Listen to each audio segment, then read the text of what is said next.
All right, so welcome everyone to our final subscriber workshop for 2023. This is called Sustainable Goal Setting and Achievement. I am super excited to bring all this stuff to you. Just to give you a little bit of a heads up, there's going to be a lot of information coming at you pretty fast, especially in the beginning. For those of you that have been on these calls before, you will recognize some of the things, the terms and the principles and so forth that I'm using. So you'll probably be okay. Um, and for those of you that are going to be here for the Q&A because you have a paid subscription to the Substack, there's going to be plenty of opportunity to answer questions or revisit things that maybe I didn't make abundantly clear the first time around. Um, for those of you that are not paid subscribers, I'm just going to recommend, like, you can try to take notes and keep up that way and just collect a bunch of information. I would suggest that it would actually be better to just remain present and keep an open loop and absorb as much of this as you can. If you get like just one takeaway, one insight from this that you can apply after the call, it will be well worth your time. So it's not about information gathering, it's more about information implementation, because that's where the actual learning, behavioral change, and making the difference you want to make will happen. So if that sounds good to everyone, and even if it doesn't, we're going to just keep going. So here we go.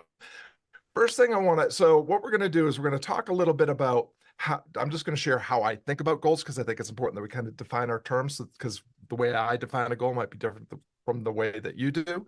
I'm then going to give you some kind of high level concepts. That's the fire hose to the face piece. Just some things to think about as we walk through the process. The process is built by layering a goal, setting and achievement procedure, approach, process, system over Maslow's hierarchy of needs. And if you don't know what that means, I'm going to review what Maslow's hierarchy of needs is before we leap into that part. But what I find is that visuals can really help. So what I'm going to do in the first part is give you like some maxims, some exhortations that are going to be easy to remember that might help you, whether or not you remember everything about the Maslow's hierarchy piece, and then the visual of Maslow's hierarchy and the mapping of a sustainable goal setting and achievement process will probably really help you just remember it in real time. Just to be transparent and in full disclosure, what I'm doing is I'm presenting some material that I learned from a presentation by Nick Peterson. I am happy to make his presentation available to you if you want to get it. Just send me a message to scott@creativeonpurpose.com. I'll send you a link to Guardian Academy Substack article where there's a video of Nick going through this process. For those of you that are familiar with Nick's process, you'll notice that there are some definite tweaks and some things that are going to be novel just based on the way that I approach this because of my temperament, tolerances, experiences, talents, and so forth. So whether or not you've been through this before with Nick, I think you're still going to get some new perspective and some new ideas to think about. So part one, thinking about goals. A lot of times when we're thinking about goals, it's like at the beginning of the week, at the end of the week, the beginning of the month, the end of the month, the beginning of a new year, the end of a new year. And, you know, what those goals are tend to be really big, bold, audacious things that we're going to chase after. And that's not really the way that I don't define that as a goal. I define that as a vision. A vision is the kind of the long-term, that big, to use the term I just used, big, bold, audacious goal, that vision of your professional or personal life that you are seeing for yourself. And so it may be a huge, like, I'm going to lose 30 pounds. I'm going to lose 30 pounds and keep it off this year. I'm going to make enough money to buy that retirement home that I want, whatever it is. Big, bold. That's a vision. That's not a goal. A goal is something that we can actually kind of measure and incrementally measure and calculate the gain and the gap as we're going towards it. So vision, the long-term plan that you have for yourself, a long-term goal. Mission is, I think of mission as like your commitment to making that vision a priority. I'm going to be going after this big thing, and I'm also committed to the smaller goals that are going to help me get to that thing. So for me, the goal is kind of the next step that I'm taking into that vision that's honoring my commitment and my prioritization of that vision for my life. And then below goal, we would have the strategy. That's the plan for how I'm going to get to that thing. And then the tactics are the everyday practices, or maybe some tools or principles that I'm applying to help that are serving the strategy, that are helping me get to that next goal, that are keeping me committed and prioritizing that vision of what I want to get to. So hopefully that makes some sense. I'm thinking about goal as something smaller than the way that I normally hear people talk about goals, and there's really good reasons for that. All right, I'm going to share my screen now, and we're going to go through the core concepts here. So again, if you want to write these things down, you can. If you're a paid subscriber, you're going to have access to this replay, which will give you a chance to take screenshots of the slide. You can take a screenshot of the slide now if you want to. Here are the core concepts. The first is, what got you where you are won't get you where you want to be.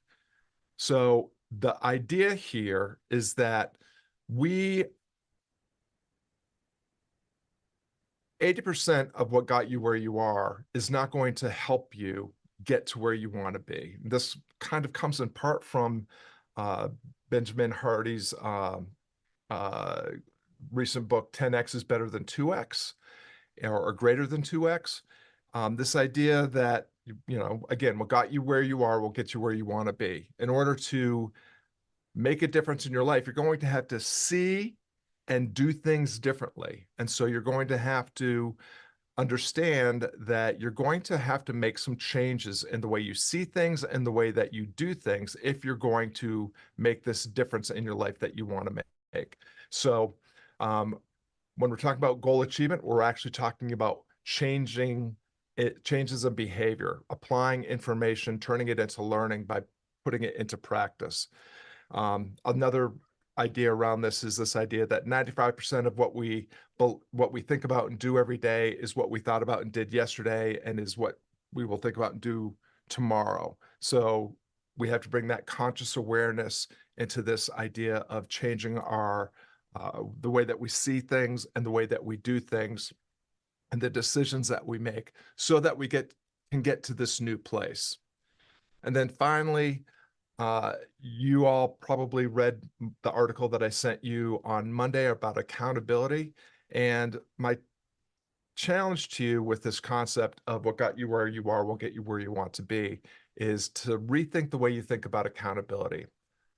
It's not who can I enlist to hold me accountable for achieving my goal, for doing the things that I'm going to do day after day, week after week. How do you hold yourself accountable, right? Because if you really think about it, I can't hold your accountability. Your accountability is you. And if I invite you to give up your accountability to me, I'm actually disempowering you from making the changes that you're going to have to make. I'm just feeding that learned helplessness of rationalizing and justifying, doing the same thing over and over again, when you know deep down inside that it's not going to get you where you want to be. So there's absolutely nothing wrong with enlisting accountability partners, or finding ways to put yourself on the hook by making yourself accountable for helping someone else, that in a way that will help you stay accountable to the things you want. But ultimately, it comes down to, how do you hold yourself accountable? Second concept, every system is perfectly designed to get the results it gets. This is a quote that is often attributed to Edward Deming. It's also attributed to a lot of other people. I haven't gone through the trouble of figuring out exactly whose quote it is, but it's a great quote because it's true. We're talking about systems thinking. Everything is a system. Ecosystems are systems. Checking accounts are systems. Goal achievement strategies are systems. And every system is perfectly designed to get the result it gets.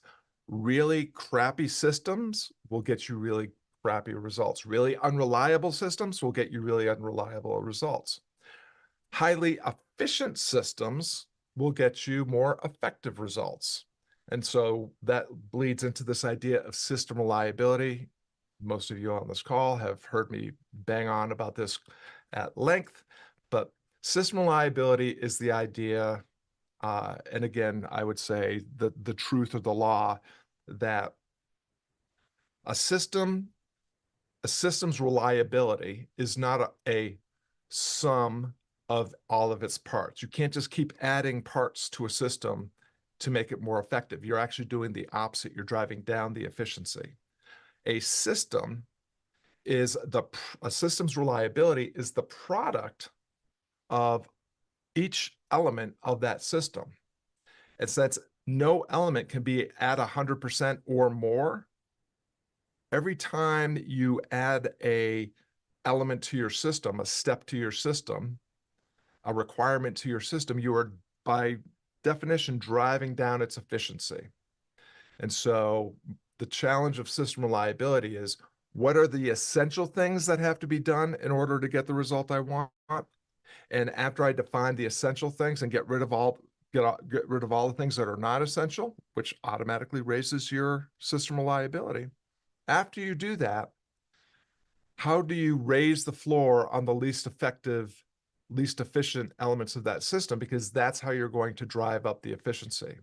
But the bottom line is if you can get the core elements of your system dialed in well enough, you will have already baked in a certain amount of certainty that you can get the result that you want. And the thing about systems and system reliability is that this idea of raising the floor on the least efficient eliminates the doom loop that happens most of the time with goal achievement, which is we go from, I can't believe how overweight I am. I'm gonna fast for 7 days. I'm gonna eat nothing but vegetables and drink nothing but water all day. And that rigidity is impossible to sustain. Like, you could do that in the short term, but if you're not going to do it forever, if you can't commit to doing it forever, you probably shouldn't commit to doing it at all, because what will happen is you will give up, and when you give up, you're going to go right back or even overindulge to make up for the fact that you've been this hard on yourself. And at the same time, we can careen between that rigidity of I'm going to like only do things this way, a very fragile way of being. We can then careen into the chaotic, like I just give up. I'm gonna just do whatever I feel like. So that careening from rigidity to chaos is something that we see quite a bit in behavioral change and goal achievement. And system reliability, understanding system reliability, and the concept of raising the floor helps us mitigate the doom loop of careening between rigidity and chaos. Third thing, the right step at the right time in the right order. This is how progress is made. And I'll demonstrate this a little bit more when we get to Maslow's hierarchy. But the idea here is that we are going to micro-step our way up Maslow's hierarchy, or up this pyramid of goal achievement, this goal achievement hierarchy, and recognize that if we just keep making daily disciplined steps, those steps will compound. What we often want to do is go right to the top of the pyramid, but if we skip all the foundational steps, we have no foundation to rely on, which is why it's a fragile system that often fails. The other thing about right step, right time, right order, this micro-stepping idea, is it provides tight feedback loops. You'll be able to see and analyze the changes that are happening and the information that you're gathering as you go, which will help you get greater clarity, help you earn confidence, and again, help you reduce the risk of blowing yourself up or getting careening off track, because the tight feedback loops are providing you with the data, the information that you need to course correct as needed, but also stay the course. And then finally, around this idea is of right step, right time, right order is boundaries and bumpers. You have to be able to set parameters around what you allow yourself to do and what you don't allow yourself to do. Whose advice you accept and whose advice you do not pay attention to.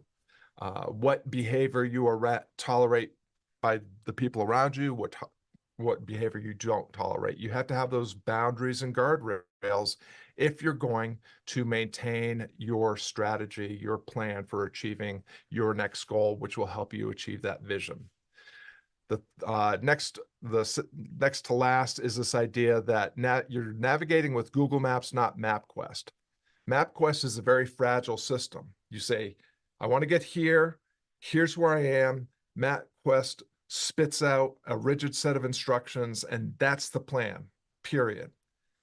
What MapQuest doesn't do is take into account the fact that there may very well be a traffic accident that blocks the road, down power line that prevents you from going that way, that there's going to be slowdowns due to construction and that sort of thing. Google Maps helps you course correct in real time based on the opportunities and the obstacles that you could not have imagined when you first began your trip. So Google Maps is a much more resilient system because it allows you to maintain contact with reality, which allows you to take advantage of opportunities and to avoid obstacles as they happen in real time. And then the last one is to check the rearview mirror as often as you're looking through the windshield. Human beings are aspirational aiming creatures. We like to look out that windshield. We like to pay attention to the gap between where we are and where we want to be. But when we do that, it can, number one, be disheartening because the gap can continue to look insurmountable. And it's not providing us with the science of hindsight. When we look in the rearview mirror, we're seeing the progress that we've already made. We're seeing the gain. Even as we look out the windshield at the gap, we're also able to employ the science of hindsight, this idea that we're gathering information and data as we go that helps us make better plans and course corrections as we are continuing to close the gap. And it creates a much more resilient and anti-fragile system, to circle back to the Google Maps versus MapQuest. Okay, I want you to just sit with all of that in an open loop for right now. I'm going to go quickly through Maslow's hierarchy before we place the goal achievement pyramid on top of that. And hopefully this will start to make more sense as you take the ideas that I'm sharing right here in this slide and we go through the process. If you're not familiar with Maslow's hierarchy of needs, what it is basically this idea of human progress, that before we can do anything, we have to, at the bottom of the period, make sure that we have our existential needs met. We have to have enough nutrition, hydration, and oxygen to maintain life.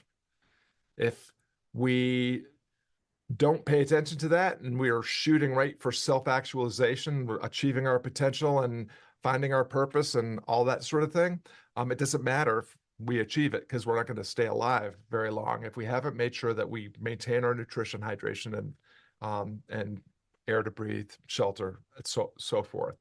Right above that, another basic need is our need for safety, the need for belonging, stability, and security. Worth noting, if you have your basic needs met, you're actually good.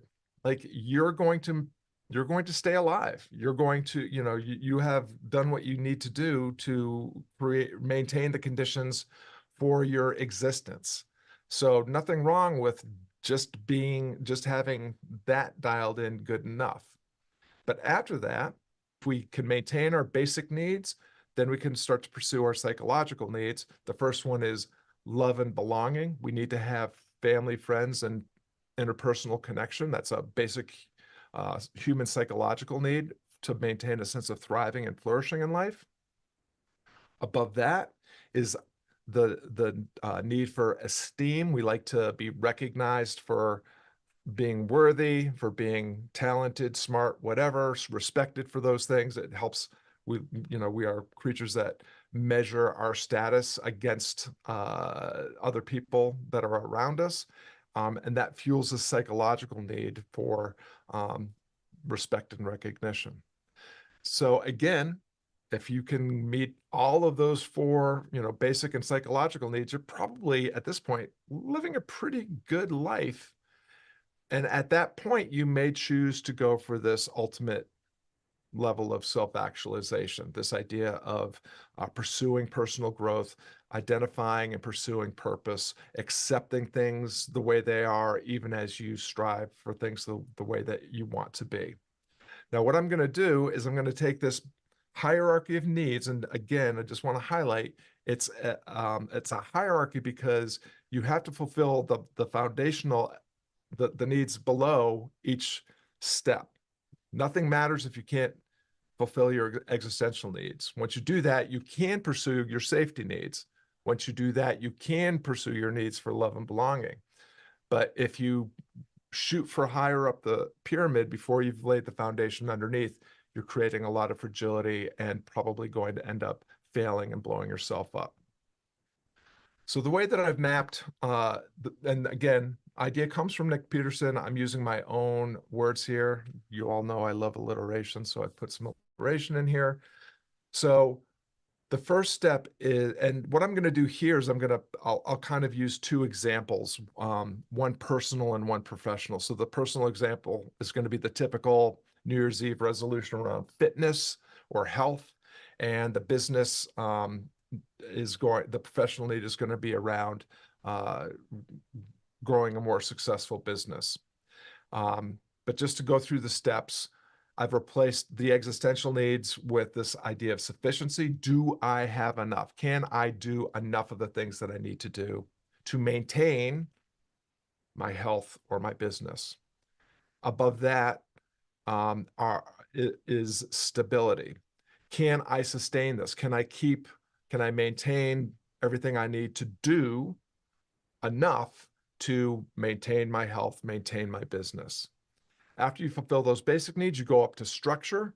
Can I turn this into a habit? Can I schedule this? Can I make sure that I have kind of a daily discipline of making sure that the things that I need to do are going to be done every single day? And then above that is surprise. Can I add variety? Can I introduce some novelty in the way I do things? Because oftentimes really rigid systems are difficult to maintain and don't leave much room or resilience for course correcting based on unforeseen opportunities and obstacles. And then finally, that self-fulfillment need is sophistication. Can I optimize my results? Can I become can I become Mr. or Mrs. America? Or can I become the next Jeff Bezos or Elon Musk, just to give two examples I would never suggest that you chase after. So let's just kind of walk through these two ideas, or these two different goals. So if my goal is to improve my fitness, okay, what I want to do at that first basic need is I want to make sure that I establish the minimum standards around, how many calories I eat, how much exercise I get, how much water I drink. I have to, and maybe I'm getting this information from the internet, or maybe I'm getting it from a coach. Maybe I'm just making it up off the top of my head, but I have to have a starting point. I have to have a place where I'm going to begin to think about, like, here are 3 things that are necessary for me to get control of my health. What are the minimum standards? If I were to introduce the business idea of, I want to create a more successful, profitable, impactful business, I would be looking at the essential elements that you would have to do well enough are your offer, audience, and sales strategy. You've heard me talk about this in other programs. If I can get to enough, then I can go to the next level, which is stability. Can I sustain this? So that this is where you're looking, for instance, at the fitness goal and saying, okay, I have to have a certain minimum standard of calorie intake, water intake, and exercise done. So maybe I decide I'm going to decide the minimum effective dose that I have to meet every day is 2,500 calories, 6 glasses of water, and 3 days a week, doing 30 minutes of exercise. That's stability. Now, I look at the business, if I've understand that offer, audience, and sales strategy are the three key elements. Do I have an offer that is viable? Do I have people interested in this offer? Do I have an audience that is raising their hand for this offer? And do I have a schedule of content creation or a sales strategy that puts that offer in front of that audience? So if I establish that weekly schedule to get that offer in front of that audience, I want to make sure that I sustain that on a weekly basis. If we do those two things for our health and our business goal, then we can move up.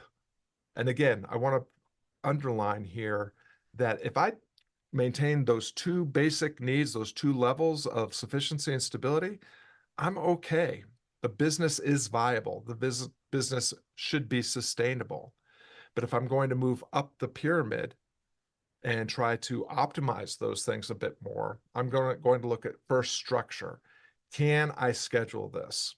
So, around the health goal, I might be thinking about refining, the eating and the exercise plan, like deciding, am I, how much protein am I eating? How many carbohydrates am I allowed? How many how much sugar am I allowed in my diet?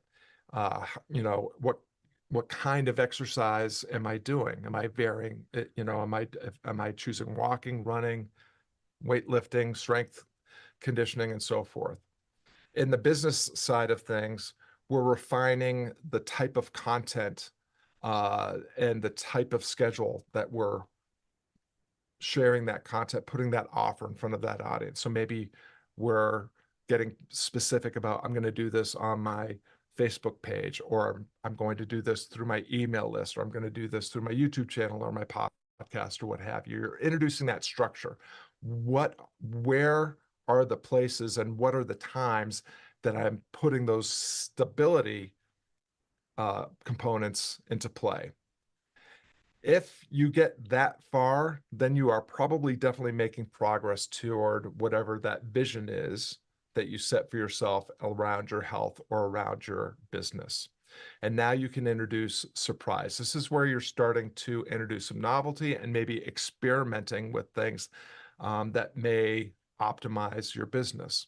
So in fitness, this would be, do I introduce a cheat day? Like I'm all in on this keto diet. I'm walking my 3 miles 3 days a week. I'm drinking my 6 glasses of water.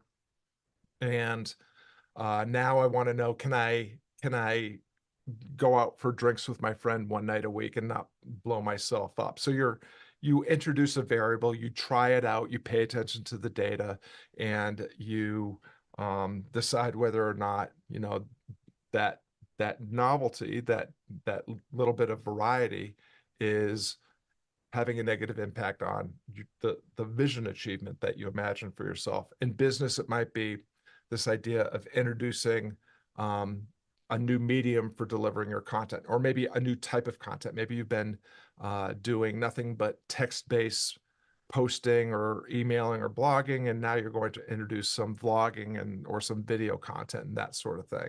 And you're paying attention to see if it's driving down the effectiveness of your vision achievement system. At this point, it's really important for me and I probably should have introduced this earlier, but you have to make sure that each of these steps is complete before you go to the next step.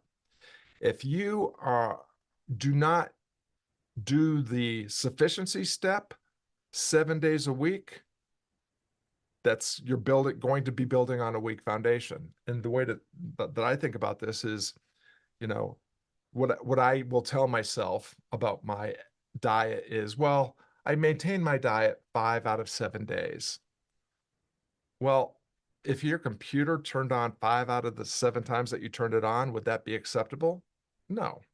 So, you have to decide that, that you're going to build that strong foundation. You have to demonstrate that you can consistently maintain that commitment to each step.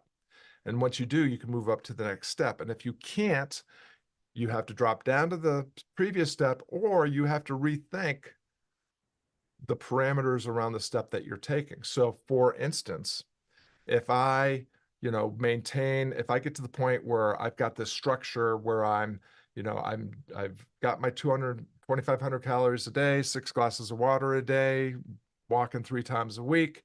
And then I've got it scheduled and I've got it locked in, and everything is going great. My weight's going down, my energy is going up, and I'm, feeling and looking good. And then I introduce that novelty I decide I'm going to allow myself to have wine and cheese with my wife on the weekends. If I see that there's a negative impact on my health goal, my health vision for myself, then I have to take responsibility for what I decide. There's a consequence if I'm going to continue to practice that that novelty of wine and cheese on the weekends. And I can make a decision. Yeah, I can live with it. If it's going to stop my progress or maybe start to set me back, or I can say, well, maybe I can't do 2 days a week of wine and cheese. I'll only do one, and I can test that. But you're making an informed decision and being in charge of the consequences, or at least owning and being responsible for the consequences. So we've got sufficiency, stability, structure, surprise, and then the final step is sophistication. And this is where we're talking about, in fitness, maybe we're adding all sorts of supplements. Maybe we've got an exercise program where we're isolating muscle groups. Again, this is where you're like going to for the very best that you can be, the very best maybe in the world at whatever your health or fitness goal is. Same with business. At the level of sophistication, you're now talking about things like funnel building, webinar, book promotion campaigns, Facebook ads, Google ads, and that sort of thing.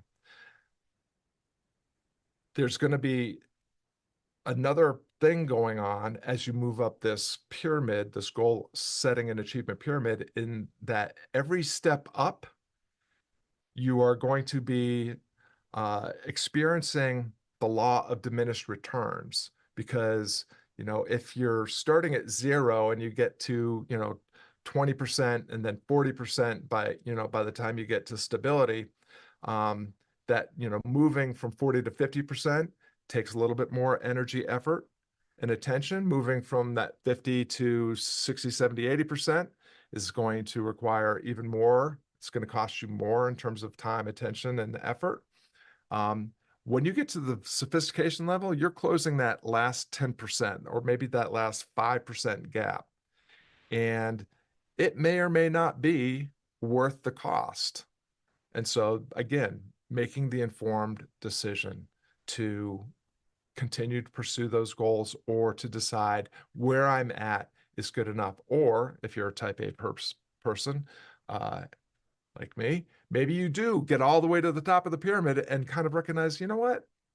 I was actually a lot happier when I was at 80%. Like, I looked good, felt good. I was able to enjoy my life by, letting myself have that wine and cheese on the weekends. I think I'm just going to drop back there. But again, it's all about making informed decisions, unlearning the helplessness of, everything's conspiring against me, or, I had this biology or this family history that's preventing me from getting the things that I want in life. And instead earning the empowerment of, I will be the shepherd or the custodian of my destiny. I get to decide what I do and what I don't do. Maintaining that contact with reality, things as they really are, instead of paying attention to the narrative in my head. Maintaining, my priority for having feeling a sense of joy and happiness in my life, not just grinding myself towards some arbitrary goal. Recognizing the diminished returns as I go up the pyramid, and also making decisions and taking responsibility for when I stay where I am or when I need to step back, to either build a stronger foundation underneath where I want to be, or step back because where I'm actually happiest is at that point. So at this point, I am going to, I feel like I see some glazed eyes. I feel like that was pretty fire hose to the face. If that's the case, then I achieved my goal. And I'm going to stop the share. And I'm going to invite those of you that are paid subscribers to stay on the call, and ask those of you that are not to go ahead and show yourself to the exit, and we can jam on your questions. And if you have a situation that you'd like to run through the process, then we'll do that. Thanks very much for being here, Sai. So, Cato, Seth. Thanks. I'm sorry, Sai, did you have a question? Nope, she's good. Okay, cool.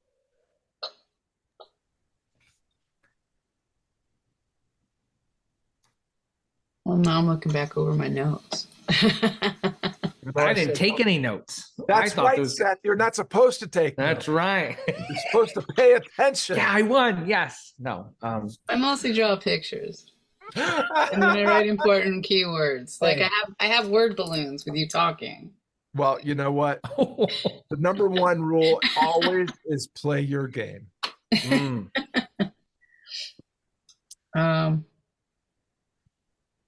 Well, and since Monday, I've been thinking a lot about accountability, which is what, and what is that?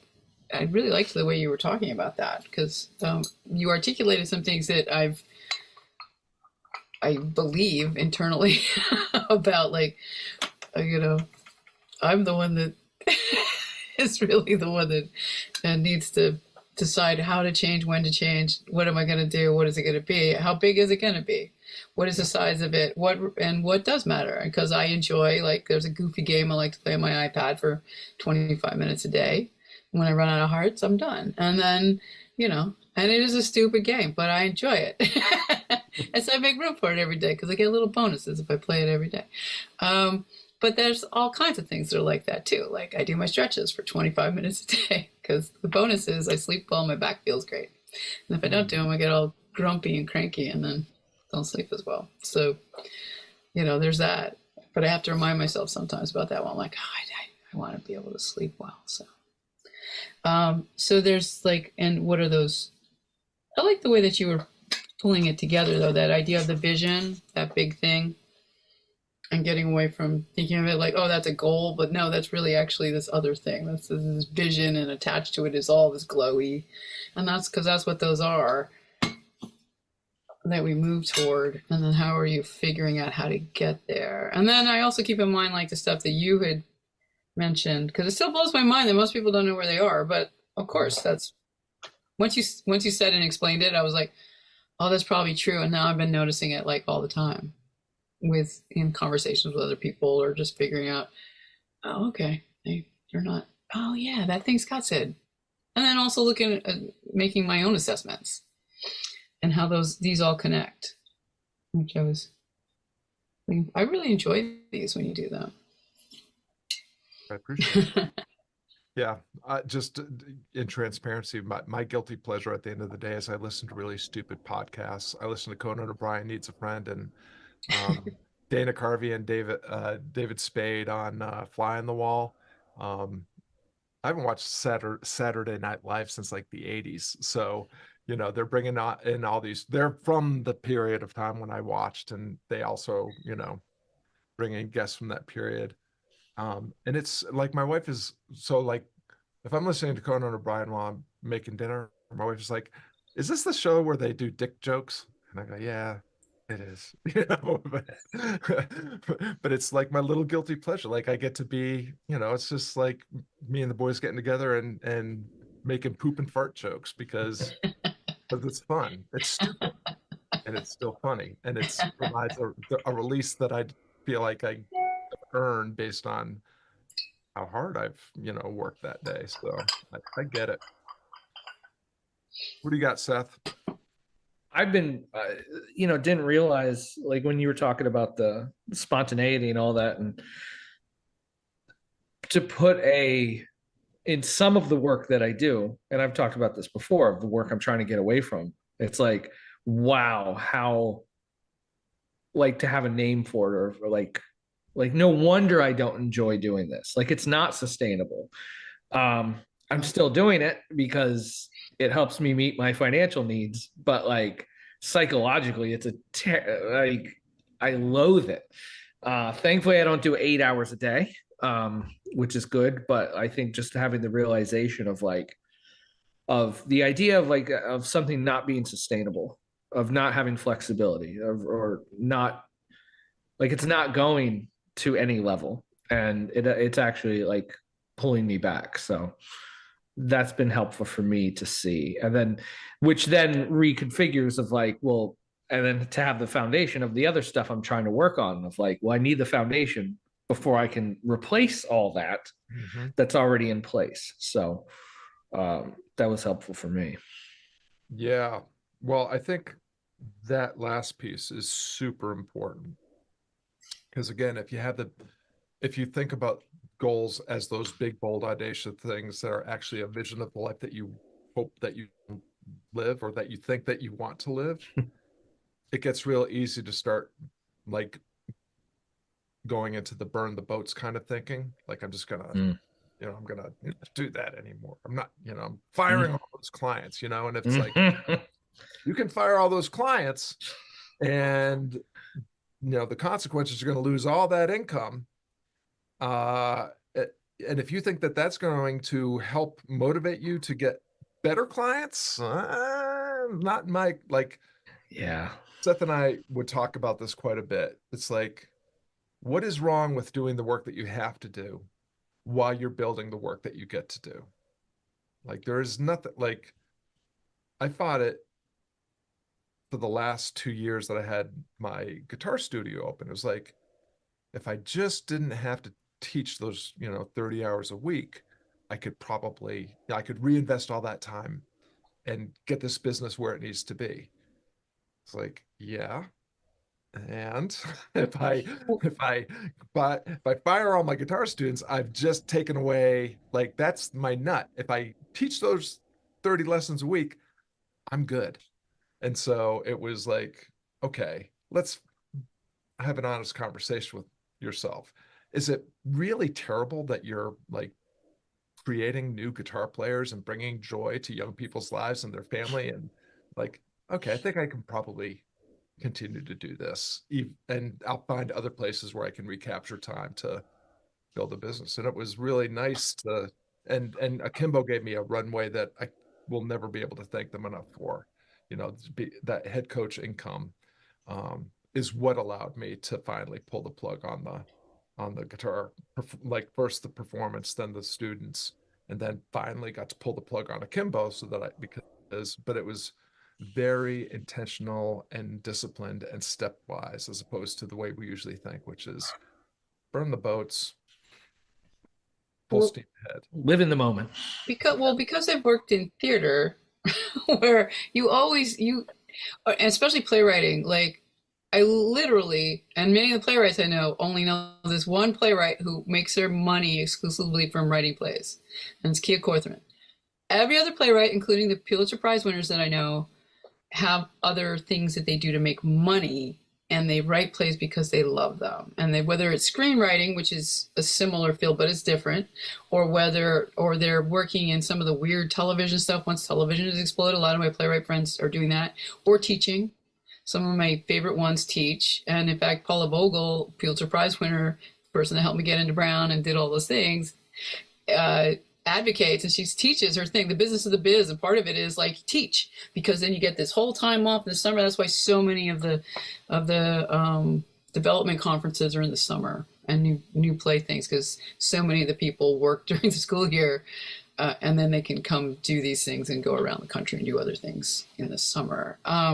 So it's an industry that is built on the fact that most people are not going to actually work full time in the field.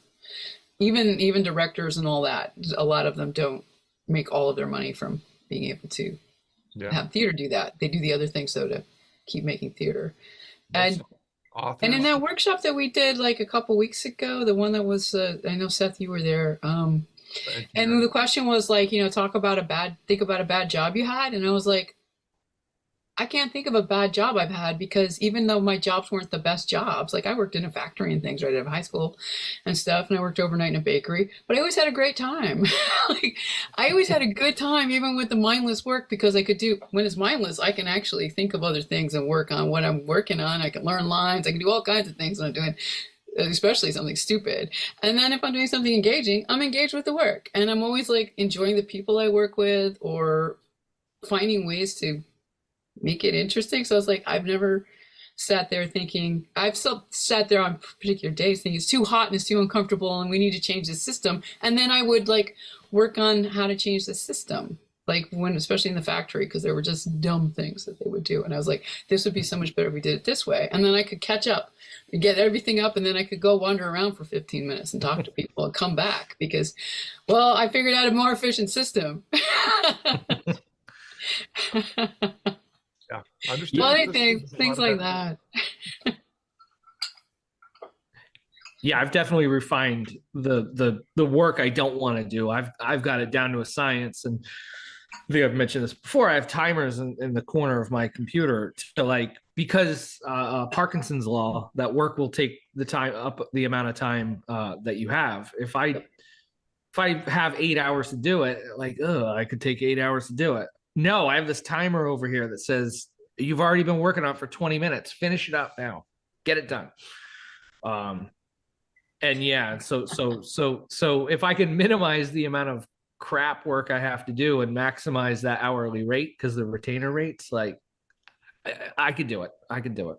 So, and that is giving me the runway to figure out, the rest of my stuff. So, because I could not imagine, not paying rent. I gotta pay rent. That's gotta get taken care of. Gotta eat. Parkinson's law is such a important one. I'm glad you brought that up, because it doesn't get discussed, because it's not just time, it's budget too. Like if you have, if you have this much dedicated to this thing and you increase that budget, you'll meet it. You'll do it. Yeah. So Parkinson's law is really powerful. I like that one. Yeah. So helpful. Does the visual help? The visual. Oh, it was up a little long, but I liked it. The last one. The Maslow's, or the goal achievement pyramid? Yeah. I liked it. We could have come back to you. Oh. Charismatic being you.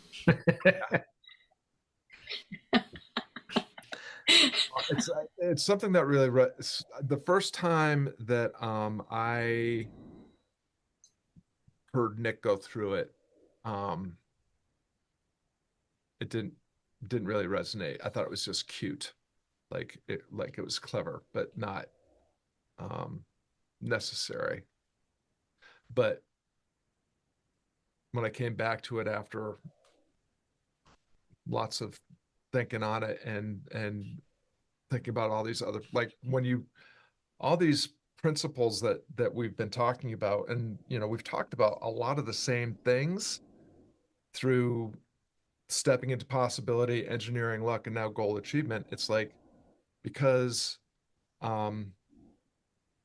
lot of times whatever you're working on, it's the same things over and over. Like system reliability, pretty much applies to anything that you can imagine. Like if you're trying to get a result, you're employing a system.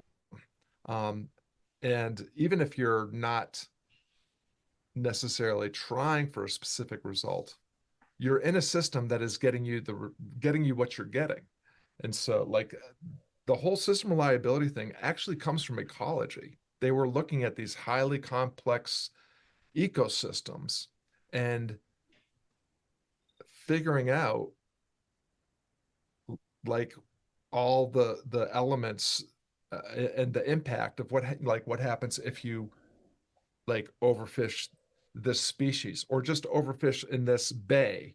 And what happens if the fishermen self-manage, how much they're catching. I mean, all these things. It's like highly complex systems are complex, but it's still system reliability. And whether or not you're trying to engineer a result or not, the results that you're getting are happening because of what's happening in that system. And you know, systems don't change often very easily, um, unless there's some sort of black swan event, like a Valdez oil, cargo crisis or something like that. So like all these things that we talk about, system reliability and raising the floor and keeping open loops and all that they all apply. And it's like, the same thing over and over and over. So the part of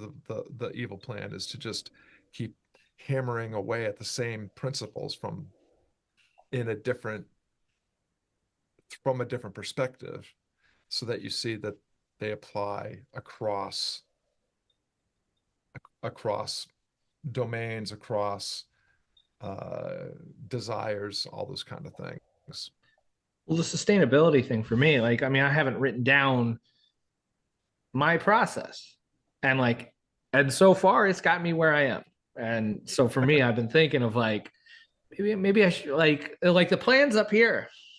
And it's just like, wait a minute. Like, what if I write this down? What? And so to your sustainability part of like, I'll make 8 videos a day. And it's like, well, that's probably not sustainable. So maybe I should shoot for not maybe 1 a week or whatever. Like, or I'm going to spend 2 hours a day on social media. Like doing it. It's like, I don't know, that's sustainable. So, Yeah, or well, even the current clients I had. There was a time the crap work that I'm doing was the thing that I was going to do. I had a tagline and everything. I do your digital dirty work. And now a few years later, I'm like, I hate this. And I only live on the 2nd story, but I'm going to jump out this window because I don't want to do it anymore. So have you heard Seth Godin tell that story about I can't remember which business it was, but it was whatever the business was where Seth claims that he more or less invented email marketing. And I think his biggest client was AOL, and he was doing a present that like they were doing a presentation and they were getting treated like absolute shit. And after that, he took his team aside and said, listen, we have to make a decision because we can make a lot of money doing this, being treated like shit, like working with shitty clients. That's a business model, and we can do that. But an alternative business model is we decide that we're not going to work with those kind of people, and that we're going to do this, work with these other people, and so that was like that was a big aha moment for me with my guitar studio. It was like, yeah, like in my town, I divide the population into basically 2 camps. There's the natives, the people that have been here for generations and generations, and agricultural families or textile mill families, people that are salt of the earth, just good-hearted, church-going, honest people. And then there's the alternatives, all the back to the landers from the 60s and the 70s, and all the kind of bohemian hippie trippies coming in because Edward Casey said Floyd was a magical place. And it's like, and when I looked at how those two, and I love them all. They're all my neighbors. They're all my friends. But when I looked at who was consistently showing up for lessons and paying their bill on time, it was the native.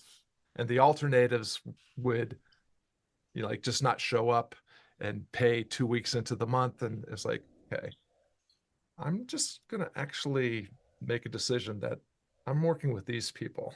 Yeah.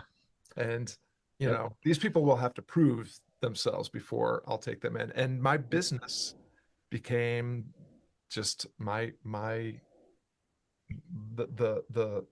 reliability of my income was astronomically better after I made that decision. And it's like, yeah, I stereotyped and I made decisions based on but you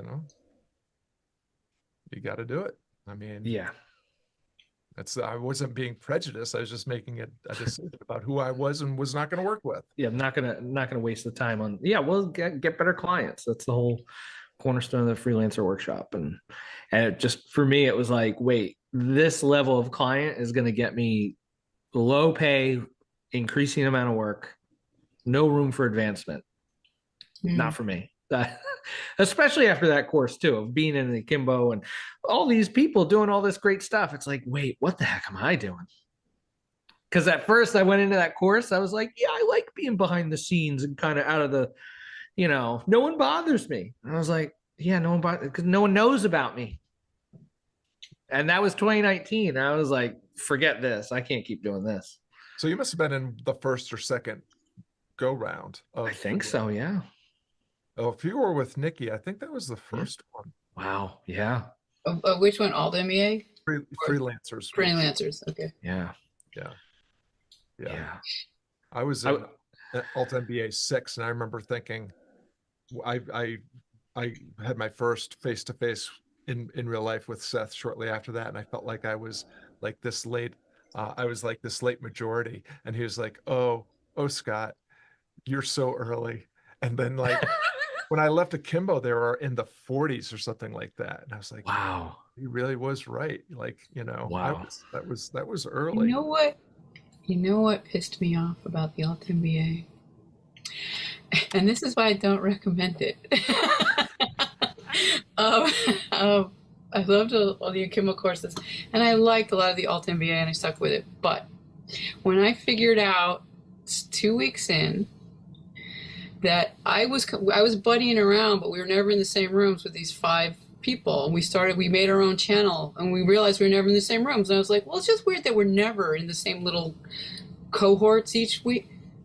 And then I did it, so I broke it down by math, and I just didn't use names. I just like, okay, just depending on how many times you interacted on the pages with other people's things. And if you did less than 5, you were in this, I put you in this color. And if you were in this one, if you did between 5 and 15, and 15 was like how many you really should do every week. And 5 was like if you did at least 1 a day, you were in this color. And then if you did above 25, and then there were uber ones, and we were the uber ones. And we never were in the same room. And I created a math grid, and I was like, oh, it's an algorithm. And what happens is, I bet if I drop, and I'm not one that participates, if I only participate 15 times this week, I will then drop and be with one of you. And that happened. I proved it by math. And I just said, mathematically, this is what's going to happen. And then a couple of the other guys were also in our little group that we started to create. And I was like, yeah, but you get in those rooms because I added up. I went, oh, because you can see on their page, it's like how many times. And I started keeping a graph. and I got really mad in the second week because I was like, this thing seems to be built on our participation, because I kept getting the same couple of guys in my cohorts, and there were guys that didn't show up, and they never commented on my stuff. And I'm like, I never get 5 comments on anything. And I was really getting mad and frustrated. And also sometimes the coaches, 50% of the time I got really great stuff that was about my thing, and the other 50%, because I tracked it, because I was tracking things on a graph, gave me phoned in stuff that they put on like 5 other people's things. And it's like, but my thing's so different. Why am I getting the exact same push? Like, I don't need the same push. But then there was one coach who would give me like, he would be better at being on the ball with it. But I was like, and I wrote a really mad thing about like why I was really mad that it seemed to be carried on the backs of the participation of these people who were carrying their cohorts through every week. And we were getting frustrated. That's why we started meeting separately. And we started doing some tasks together separately. So we were like doing our regular cohort and then had this other cohort that we created on a separate Slack channel because one of the guys did that. So I was like, well, I'm going to finish this stupid thing, but I'm so angry about it. And I was also, but I'm going to notice my anger. That's great. Wow. Yeah. It's But a